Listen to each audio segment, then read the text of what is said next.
In this video, I'm going to show you how to convert Figma file to HTML and CSS. So please watch this video until the end and follow this tutorial step by step to avoid making mistakes. So let's get started. So first we want to open our browser, and from here we want to search for figma.com. I want to go to figma.com. So if you don't have an account yet, you want to create an account here.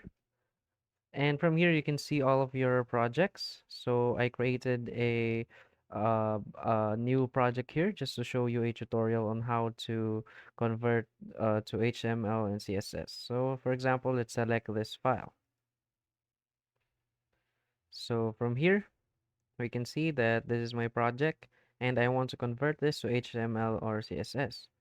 So we just want to hover here at this icon beside the hand icon. We want to click on it and we want to install a plugin.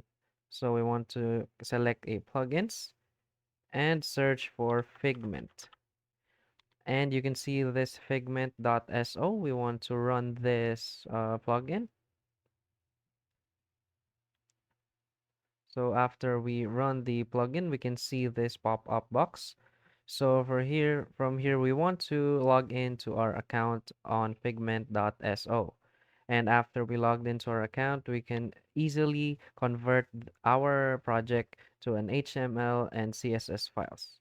We can also convert it to other files other than that. So that's it. If you find this video helpful, please hit like and subscribe. Thanks.